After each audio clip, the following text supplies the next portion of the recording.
secrétaire d'État auprès de Madame la ministre des Armées. Gardez-vous!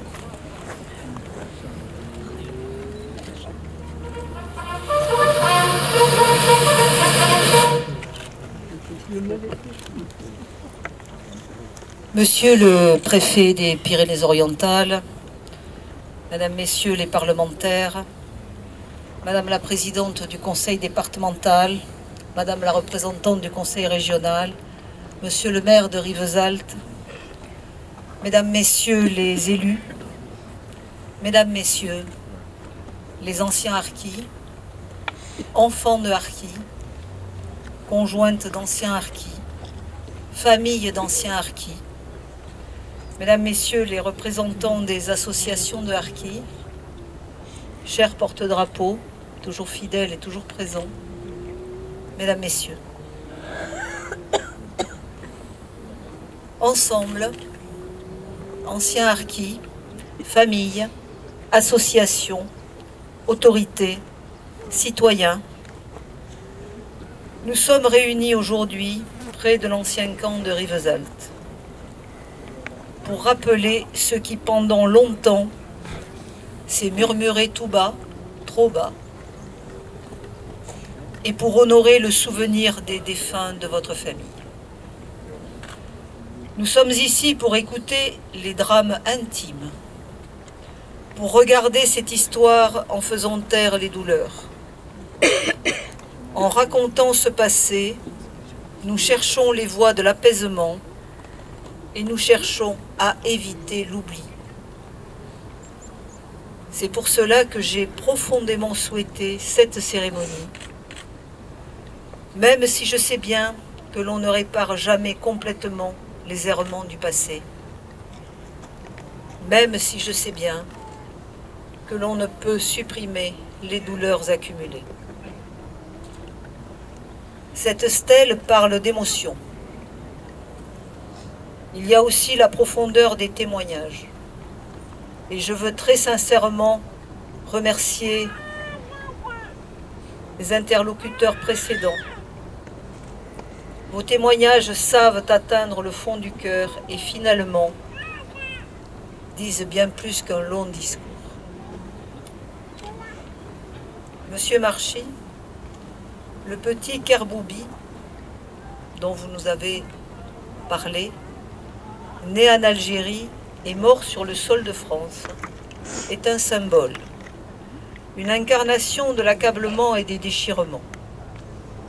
Il était né dans une Algérie nouvellement indépendante, à une heure où les périls s'amoncelaient pour tous les anciens harkis. Il avait traversé la Méditerranée dans les bras de sa maman et de son papa. Il n'eut pas le droit à la fraternité nationale. Il n'eut pas le droit à l'accueil digne de son pays. Monsieur Marchi, pour votre famille, à la douleur de l'exil s'est ajoutée la souffrance douloureuse de la perte de l'enfant.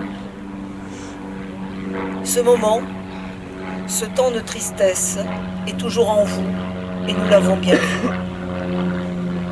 Votre petit frère, ce petit enfant, n'a pas eu de sépulture digne de ce nom. Et c'est donc un deuil difficile, voire un deuil impossible. Vos parents en ont conçu une légitime souffrance. Et donc à mon tour, je salue le souvenir de votre petit frère et m'incline devant le drame de votre famille, comme je m'incline devant le drame des 146 familles qui ont perdu un des leurs.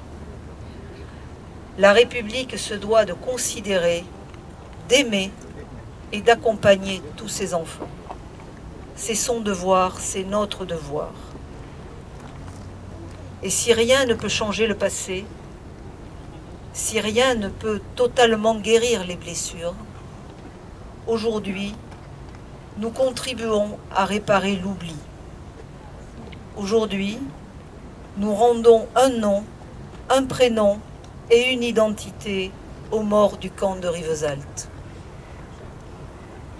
146 personnes, hommes, femmes, enfants, sont décédés pendant leur passage dans ce camp de transit entre septembre 1962 et décembre 1964. Elles sont décédées soit à l'hôpital civil de Perpignan, soit dans l'enceinte même du camp.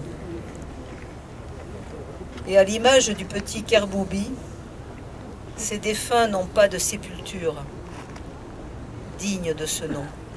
Avec le temps, les lieux de recueillement se sont évanouis. Précarité des conditions dans la vie, précarité des conditions dans la mort. Le cimetière harki de Rivesaltes est le symbole puissant de l'indignité de l'accueil des anciens harkis. Pour les proches, pour les familles, ce fut une souffrance supplémentaire, un déchirement de plus, une plaie sans cesse ouverte.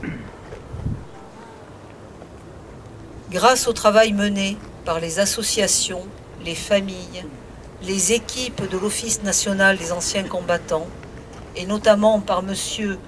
Abderrahmane Moumen et tous les partenaires qui ont participé, les morts ont pu être identifiés. Le cimetière et lieux d'inhumation ont pu être localisés.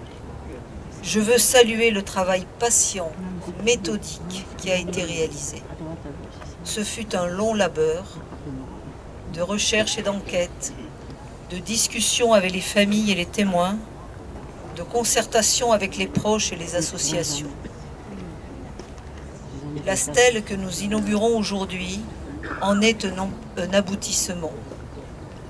En rendant leur nom aux morts de Rivesaltes, nous leur rendons leur histoire et leur dignité. Nous signifions la reconnaissance de la nation pour la douleur intime des familles et notre solidarité pleine et entière pour les drames vécus. Ce lieu permettra le recueillement des familles. Chacun pourra s'y souvenir de celles et ceux qui ne sont plus. Cette stèle est également la réaffirmation de la reconnaissance et de l'attachement de la République. Elle est un signe fort de la volonté de l'État de transmettre la mémoire des anciens harkis et de leurs familles. Pour tous, ce lieu rappelle cette histoire difficile, leur histoire difficile. Nous ne voulons oublier aucune mémoire familiale, aucun de ces drames intimes et douloureux. Nous ne l'oublierons pas à Bourg-Lastic, ne nous l'oublions pas à Bias. C'est cette histoire particulière que nous voulons également mettre en lumière. Et nous faisons un travail de recherche de tombes à Saint-Maurice-de-l'Ardoise avec les associations et les familles.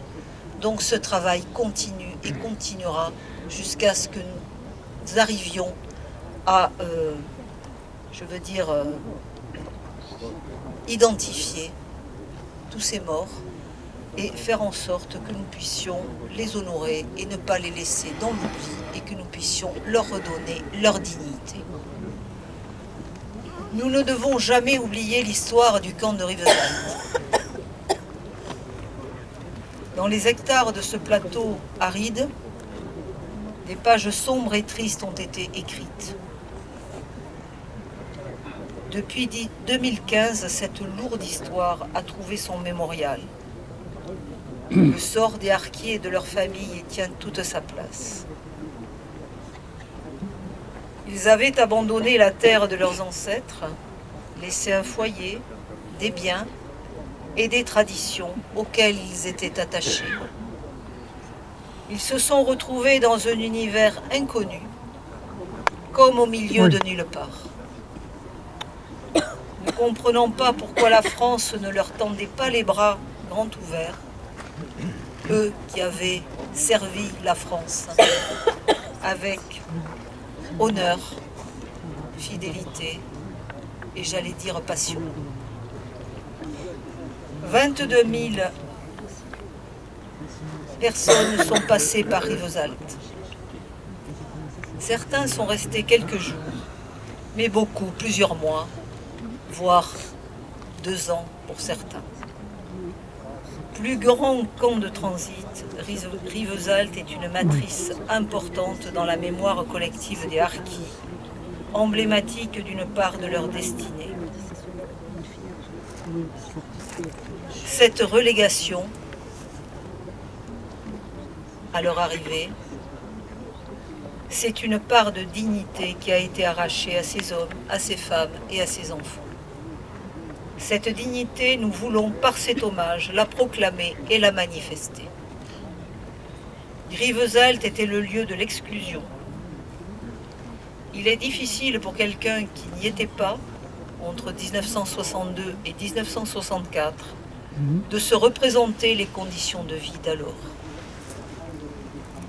Cela a été dit, vent glacial l'hiver, qui gifle les visages, chaleur insoutenable l'été, chacun vit avec chacun, absence d'intimité familiale, en permanence l'eau manque, les enfants font la chasse à la pénurie, les conditions d'hygiène sont déplorables, rats, cafards, poux, puces rivalisent d'agressivité. L'hygiène précaire est le terrain de maladies de peau, de la tuberculose et de bien d'autres maladies infectieuses. Les personnes faibles et vulnérables sont les premières victimes. Cette mise au ban de la société française, les anciens harkis l'ont vécue comme une trahison.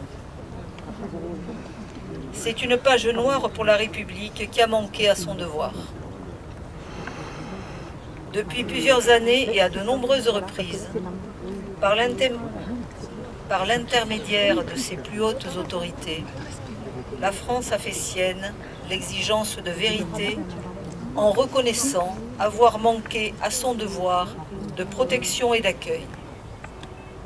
Oui, je le redis à nouveau, la France, pourtant terre d'asile, n'a pas été à la hauteur de son histoire et de ses traditions. Mesdames et messieurs, notre devoir, c'est surtout de ne pas oublier. Mais c'est l'explication. Notre chemin, c'est la transmission auprès des jeunes générations. Gardons en mémoire les morts de vos familles. Conservons leurs souvenirs. Racontons leur histoire. Cette stèle nous y appelle. Et je ne peux que conclure par les vers de Messaoud Gadi, qui ont été en partie lus par nos jeunes cadets que je veux sincèrement féliciter et remercier. Nous devons nous souvenir, nous soutenir, et avec l'encre du passé, sur une page oubliée de l'histoire de France, écrire notre espérance. Et je souhaite que cette espérance, nous l'écrivions ensemble. Je vous remercie.